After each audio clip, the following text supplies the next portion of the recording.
Welcome to the Post Holdings fourth quarter 2024 earnings conference call and webcast.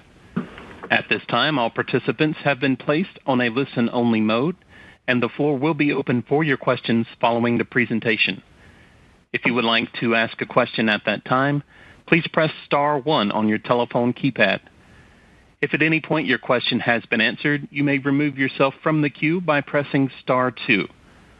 So others can hear your questions clearly, we ask that you pick up your handset for best sound quality. Lastly, if you should require operator assistance, please press star 0. I would now like to turn the call over to Daniel O'Rourke, Investor Relations for Post. Please go ahead. Good morning. Thank you for joining us today for Post's fourth quarter fiscal 2024 earnings call. I'm joined this morning by Rob Vitale, our President and CEO, Jeff Zadoks, our COO, and Matt Mainer, our CFO and Treasurer. Rob, Jeff, and Matt will make prepared remarks, and afterwards we'll answer your questions.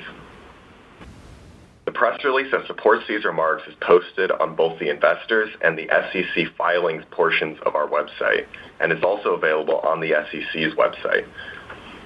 As a reminder, this call is being recorded, and an audio replay will be available on our website at postholdings.com.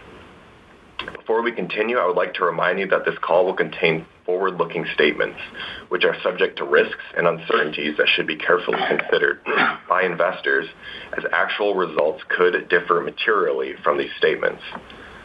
These forward-looking statements are current as of the date of this call, and management undertakes no obligation to update these statements. This call will discuss certain non-GAAP measures. For a reconciliation of these non-GAAP measures to the nearest GAAP measure, see our press release issued yesterday and posted on our website. With that, I will turn the call over to Rob. Thank you, Daniel. Good morning, everyone. We finished fiscal 24 with a strong fourth quarter and are proud of the results for the full year. The last 2 years have seen a step change in adjusted EBITDA, growing by 45%. Roughly half of this resulted from organic growth and half from the pet acquisitions contribution. In addition, we converted this growth into strong free cash flow, generating approximately $1 billion over the past 2 years. In FY24, pricing caught up to input costs. We made continued improvement in our manufacturing supply chains and sustained the remarkable start for our pet business at over 2x our acquisition case. Meanwhile, our diversified portfolio, price points, and value-added product offerings continue to provide volume offsets to a challenging consumer backdrop. We are now in an attractive position to return to algorithmic growth with a high degree of optionality provided by our capital structure. Between the profit growth and cash flow generation I highlighted, we have reduced net leverage by more than a full turn over the last 2 years. In FY25, we expect a more normalized operating environment. Inflation has leveled but has not receded. Consumers, and therefore volumes, remain under pressure. We believe the degree of category declines we experienced in FY24 will ebb, with the recent cereal category performance as a good reference point. From a capital allocation standpoint, we continue to evaluate M&A opportunities, and while I have lately described our pipeline as very deep, we remain extremely disciplined with respect to valuation. If the right opportunity, fairly priced, presents itself, we're well positioned to react. Meanwhile, competitive uses of capital are always available. Sometimes overlooked is the option value created by the refinancings we executed in FY24. They added significant runway to our maturity ladder and increased liquidity, providing for more opportunities for aggressive capital allocation. Finally, I would like to thank all our employees for a very successful 2024. The strength of our operating model, our diverse product offering, and our exceptional management team continue to give me a great deal of confidence in our 2025 plan. And lastly, before turning over to Jeff, I want to congratulate Matt on his promotion that we announced in yesterday's press release. Jeff? Thanks, Rob, and good morning. PCB closed out an exceptional year with a very strong Q4, as both grocery and pet grew their relative profit contributions versus prior year.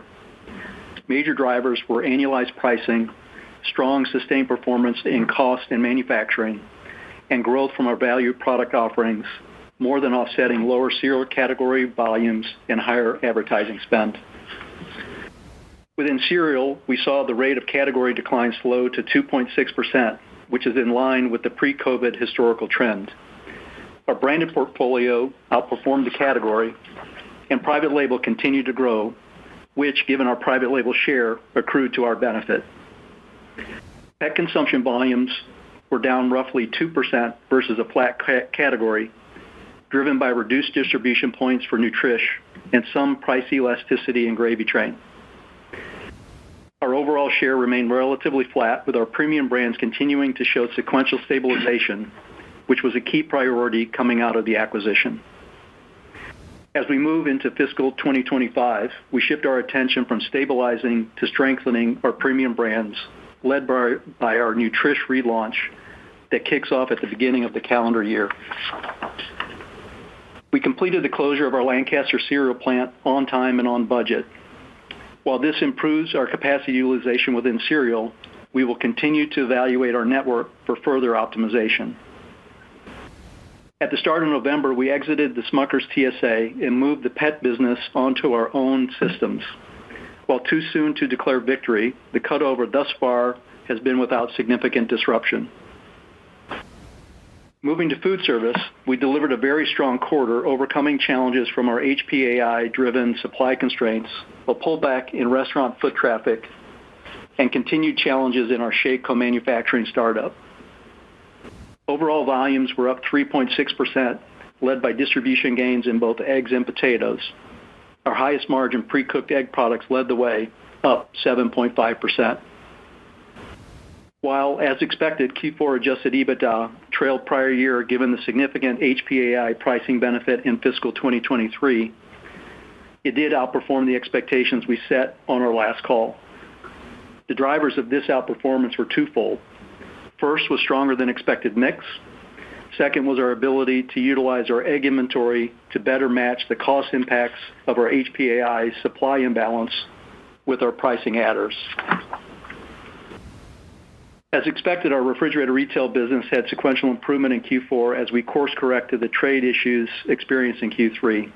We saw year-over-year volume growth of 6% within our side dishes, despite less support from our recalibrated trade spend. Strong manufacturing, supply chain, and cost control continue to support this business. Lastly, at Weetabix, UK cereal category volumes pulled back to down 2% for the quarter, with our branded biscuits down 3%, as we lapped heavier promotion last year and we focused on inventory build for our Q1 ERP conversion this year. We are now live on our new ERP, and the early read indicates it is progressing as planned. From a macro environment standpoint, we are seeing some green shoots in the UK as inflation levels off and consumer confidence improves. While this is encouraging, our path to margin recovery continues to be the multi-year execution of cost-out opportunities identified during fiscal year 2024. With that, I'll turn the call over to Matt. Thanks, Jeff, and good morning, everyone. Fourth quarter consolidated net sales were $2 billion and adjusted EBITDA was $349 million. Net sales increased 3%, driven by acquisitions. Excluding acquisitions, sales were flat, as lower overall volumes in our retail businesses were offset by volume growth and favorable mix shift in food service. SG&A increased in the quarter, primarily due to targeted marketing investments in our retail businesses. Excluding the benefit of Perfection Pet Food acquisition, Post Consumer Brands net sales decreased 3% and volumes decreased 6%. Average net pricing increased 3%, and volumes declined mainly due to Smucker's Q1 repatriation of pet food we manufactured for them. Segment adjusted EBITDA increased 2% versus prior year as we benefited from the contribution of Perfection Pet, improved branded cereal performance, and strong manufacturing and supply chain cost performance for both grocery and pet. Food service net sales increased 5% and volumes increased 4%. Revenue reflects favorable volumes and mix shift to higher value-added products. The volumes reflect distribution gains in both egg and potato products.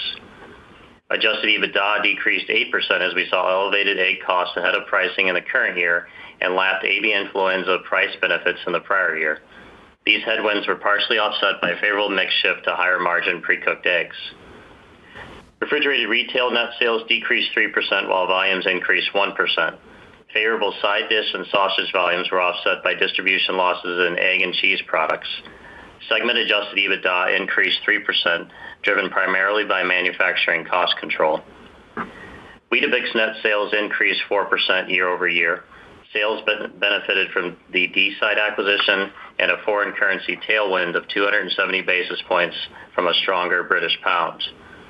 On a currency and acquisition neutral basis, net sales decreased 4% and volumes decreased 7%, driven by the decline in non-biscuit products.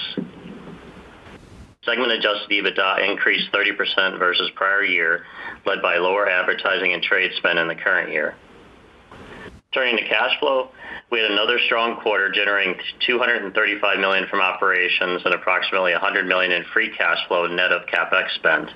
For the fiscal year, we generated approximately $500 million in free cash flow net of elevated CapEx behind key investments in cereal network optimization, pet food safety, capacity, and R&D, plus food service investments for the expansion of pre-cooked and cage-free capacity.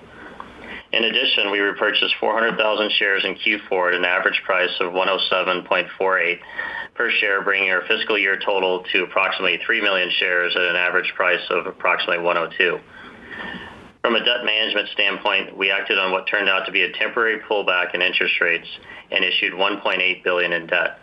This added cash to our balance sheet and pushed out our 2028 bond maturity to 2034 while maintaining our net leverage at 4.3 times. Before we get to Q&A, I have a few comments on our fiscal 2025 guidance. As stated in our earnings release last night, we expect FY25 adjusted EBITDA to be in the range of $1.41 billion to $1.46 billion.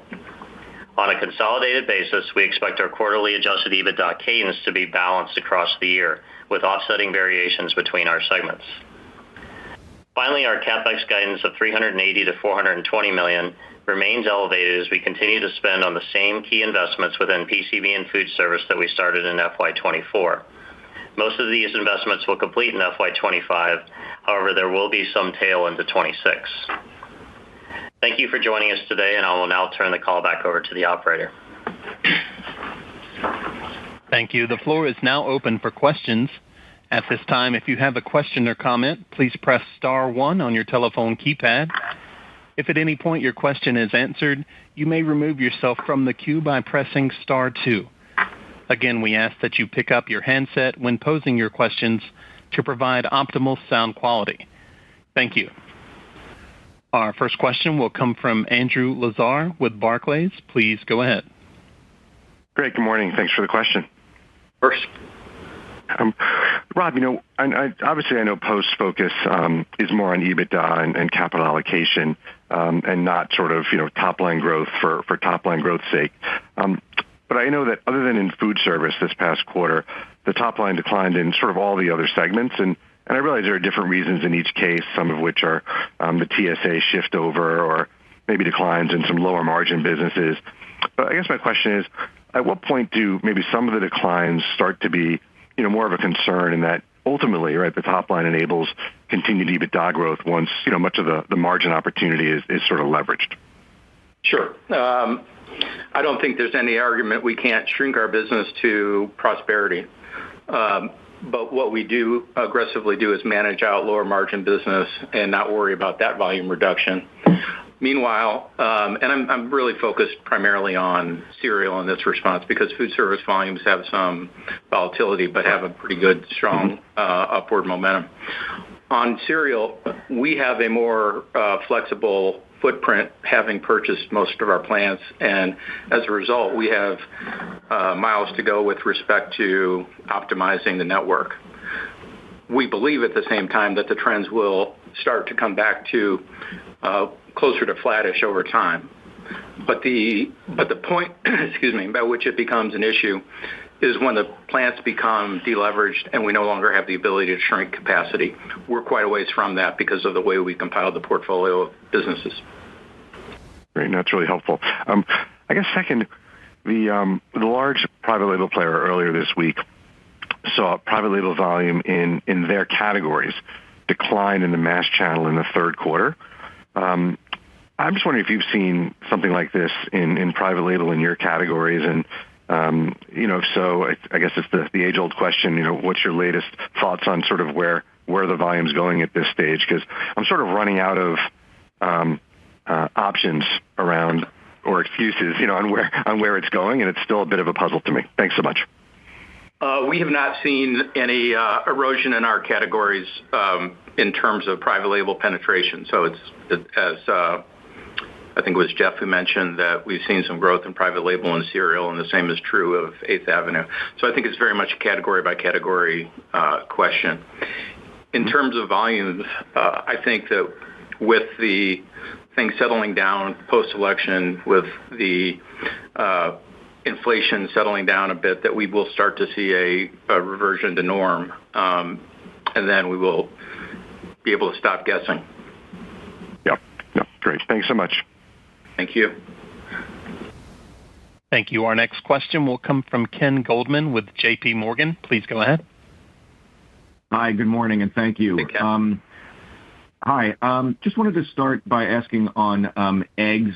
Obviously, the market price has been volatile. I know that doesn't really tell your story, but just in an HPAI type world, what are your latest thoughts on your need to take some price, your ability to take some price? I know you've talked in the past about how you've taken price and, the underlying egg went down. And so I just wanted to kind of get your latest thoughts there on that situation, just given some of the volatility we're seeing, again, just in market prices.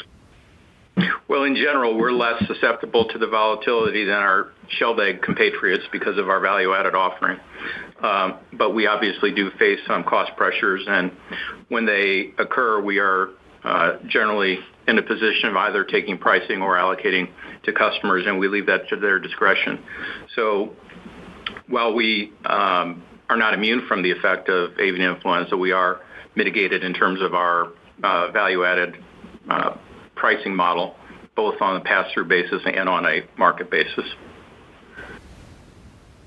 Okay, and just shifting topics, as we think about the EBITDA range, just the upper and lower end, besides the obvious factors of, demand for your products and operational efficiency and so forth, just how do you think about the key factors that might bring your year toward that upper end, toward that lower end? Are there any kind of unique, X factors, for lack of a better phrase, that you're thinking about in this year in particular? We got ERP conversions occurring in a couple of locations that adds a little bit of uncertainty. There's been some pressure on Bob Evans side dishes that we need to pay attention to and bring growth back to. There are any number of areas where there's opportunities to build upon that guidance and threats to see the lower end. But one of the other, I think, aspects of our guidance is we ended the year quite strong.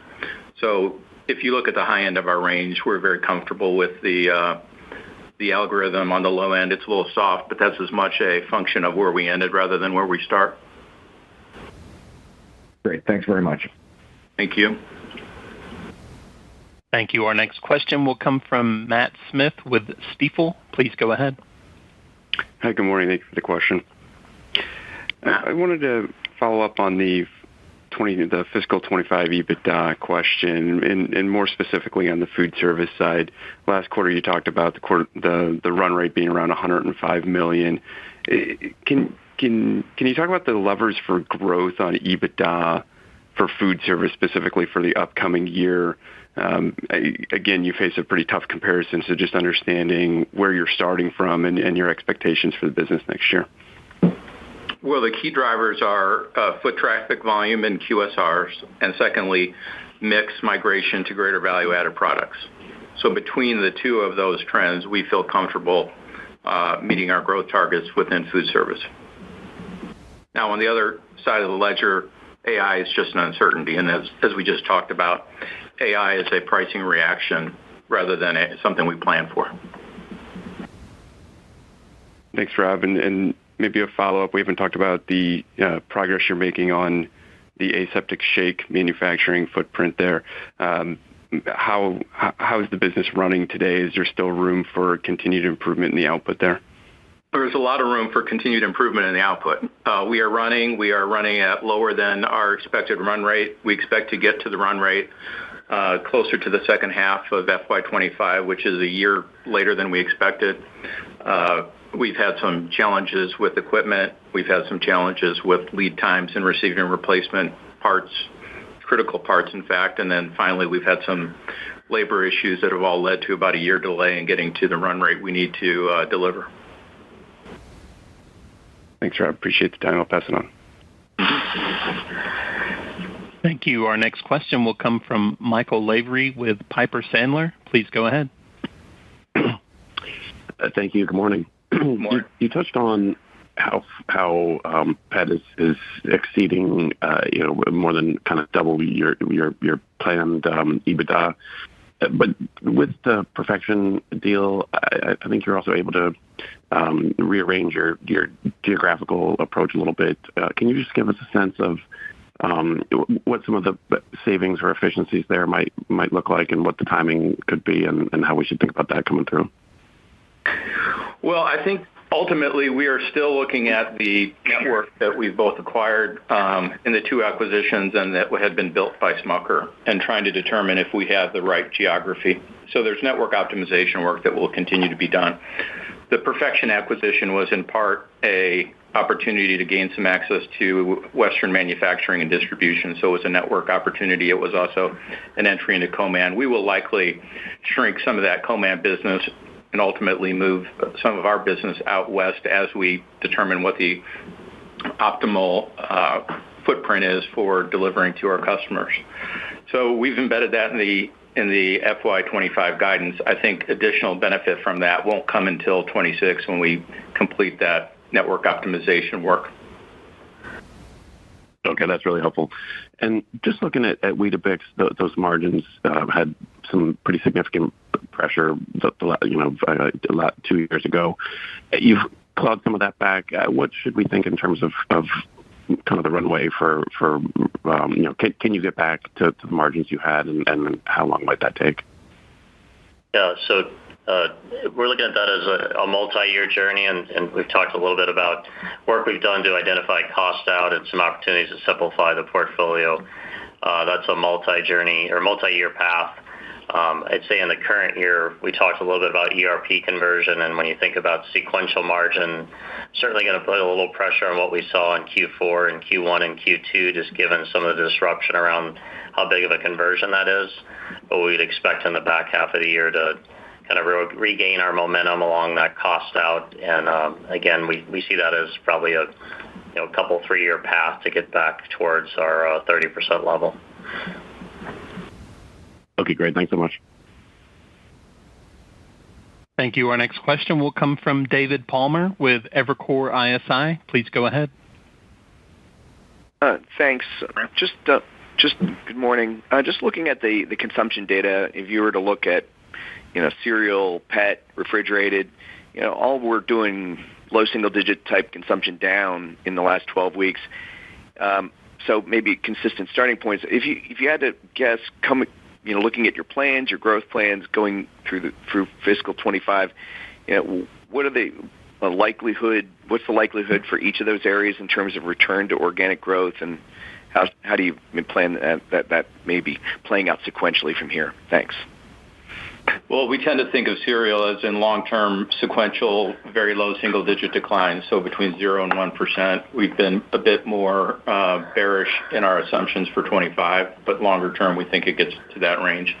And with some of our other categories, we expect it to be 0 to 2% growth. And that's how you're thinking about it for fiscal 25 as well? Yeah. The other thing I wanted to ask you about was in food service.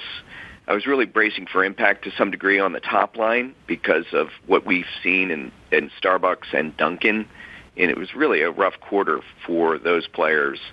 It's getting better with Dunkin'. It hasn't been getting better yet with Starbucks. I know those are big value-add type customers. I'm wondering how big of a variable is that in the year if we do see, for example, Starbucks get much better from here, and if the QSR animal spirits get, pick up demand as a lot of people are anticipating, how much could that really help the margins and the run rate in that 105 per quarter type EBITDA? Well, the benefit of that particular growth in the accounts that you named is that they tend to be more value-added products. So there's the benefit of volume, the benefit of absorption, and the benefit of mix. So to the extent there is, to use your term, animal spirits that show some vibrancy coming out of that benefits us meaningfully. We do not plan on major changes in trends in a short term, so we tend to keep the trend intact and assume that kind of opportunity is longer term. Great. Thank you. Thank you.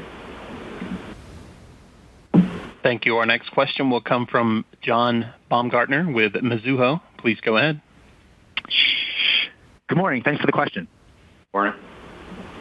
Rob, I wanted to come back to pet and your thinking in terms of future development as you assess the landscape, whether it's by price tier or across brands. You have some rebranding efforts now, I think, in your branded business. How much reinvestment are you willing to deploy to, sort of drive growth or accelerate that business? And alternatively, how do you think about the value just sort of inherent in the manufacturing assets? Being a best-in-class producer for private label or smaller brands. Just your thoughts on relative returns on capital, the risks entailed, and sort of the relative rewards in pursuing each of those paths. Well, in the short term, I think our greatest opportunity is to drive the existing portfolio that we have. Make sure that we do a good job relaunching our premium brands. Those had suffered some neglect for a period of time, and they need some investment behind them. A meaningful amount of investment is already baked in the FY25 guidance. When you step back and go longer term, I think first of all, the answer to your question is that we certainly do look from an asset utilization perspective at other channels, whether there are opportunities in private label or contract manufacturing, whatever the case may be, and we're willing to use the assets appropriately. But we also may look at shrinking the assets if there are opportunities to be more to have greater productivity and fewer plants. So I wouldn't presume one direction or another just yet. We look at growth in that area as both an opportunity to show some organic growth in the way we've talked about, and then some inorganic growth because the category remains rich with opportunities. You saw one yesterday. There are others that are, probably in a price point that make more sense for us, and we continue to evaluate those. So we certainly look at it as an opportunity for growth, both that we can drive ourselves and that we can acquire. Okay. And then on food service, you're sustaining some really good momentum still in value-added eggs. You referenced the distribution growth in potatoes. Can you discuss the fundamentals of potatoes a bit more? Just given the dislocations we're seeing within the frozen segment, the excess capacity, the deep value promotions at retail and the QSRs. How do you see some of these whipsaws in the industry, I guess either accelerating or challenging marginal growth for the refrigerated segment? I mean, are you seeing conversations sort of changing with operators? Is there newfound interest? How are you thinking about the potato side of the business? Well, I think it's a different category than the frozen business. So we tend to succeed by converting from fresh users to value-added users, and we see no pressure on that trend. So we continue to believe that both from a margin and a volume perspective, food service refrigerated potatoes are a growth segment. Where we are seeing some pressure is on the retail side, where all of the volume trends and some of the competitive dynamics are making it a bit more challenging. But on the food service side, we feel very comfortable with that trend. Thanks, Rob. Mm-hmm. Thank you. Our next question will come from Rob Dickerson with Jefferies. Please go ahead. Great. Thanks so much. Good morning. Just first quick question, kind of simple. It's just, I think you made the comment next year, within the EBITDA guide for the year, we should expect, fairly kind of balanced EBITDA per quarter. But then you also made the comment that, kind of hopefully, as we get through the year, kind of the volume pressure, right, kind of ebbs, right? Maybe the consumer gets a little bit better. We kind of start to find a bottom, at least in some of these categories. So just simplistically, like kind of within the guide is the expectation that kind of hopefully maybe revenue growth gets a little bit better as we get through the year, but maybe EBITDA just kind of stays in a similar fashion. Is that fair? I think that's fair. I mean, again, I think Rob mentioned we're not really forecasting significant changes in current volume trajectories in our plan. So it's got some level of just status quo in terms of that. But we do think as we get into the back half of the year and the next year, again, some of this is transitory, and we're seeing in cereal as an example, have seen that category come, from being down 4 to 5% to normalize more like down 2% or so as of late. But we really don't have any significant lifts in terms of category changes in our guidance right now. Okay, good. Fair enough. And then just secondly, on cereal, you made the comment earlier just now, it's just, kind of around, it's starting, I guess, to get, less bad, right? The rate of decline is improving.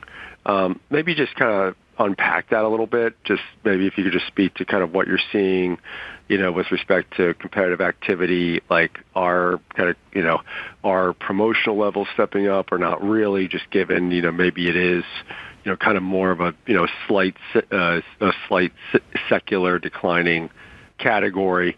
Because I'm just also trying to understand, kind of the profit opportunity, in cereal, which is a big category for you that's also scaled, an attractive margin, as we get through next year. Let's just say if it were to go back, right? Even though you're not projecting it, let's say if it were to go back, kind of to normalize, let's say flat to down one volume category, like is that, a fairly attractive profit opportunity? Thank you.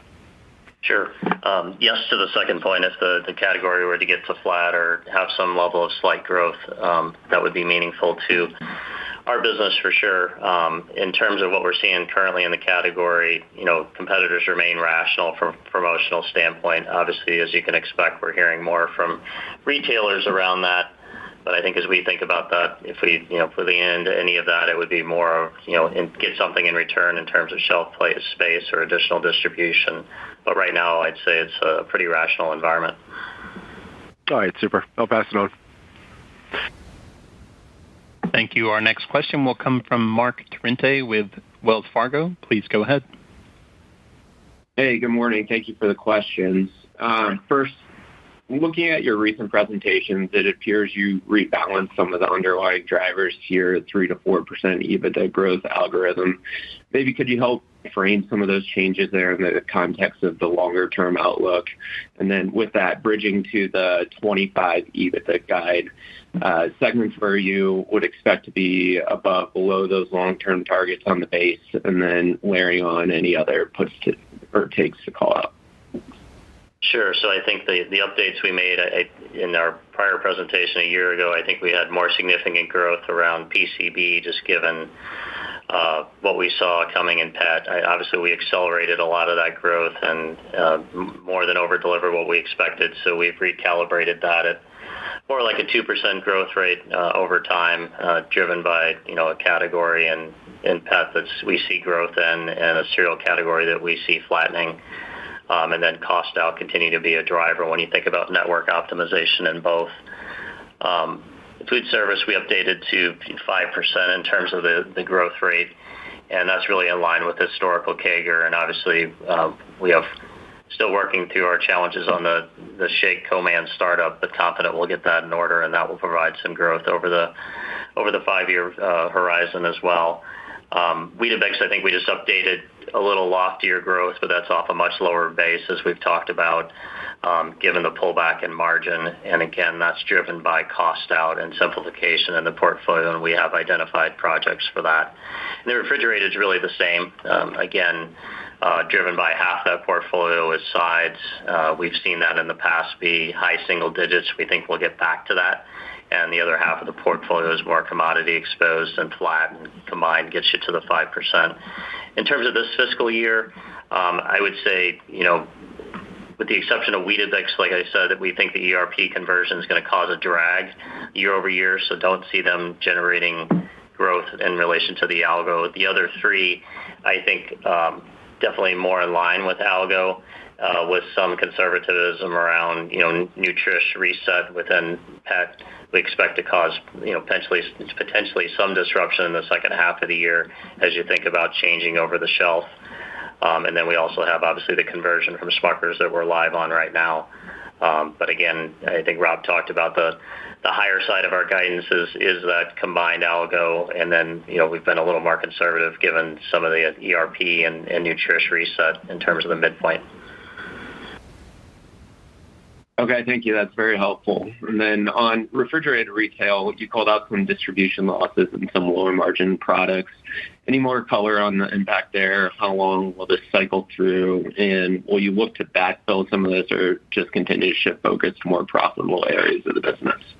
Sure. So that was in eggs and cheese. On the cheese side of things, we lapped that in Q2 of this fiscal year. Again, that's a business we continue to evaluate in terms of alternatives there. I think on the egg side of things, we will lap that distribution loss in Q1. We've improved supply. I think the challenge there is avian influenza, and egg prices in general are extremely elevated these days, which puts some pressure on that business. We've got supply in a better spot, so I think opportunities if we can get some, I'd say, more normal environment in terms of egg pricing. Okay, thanks. I'll pass along. Thank you. At this time, we have reached the end of our Q&A session. This will also conclude today's Post Holdings fourth quarter 2024 earnings conference call and webcast. Please disconnect your line at this time and have a wonderful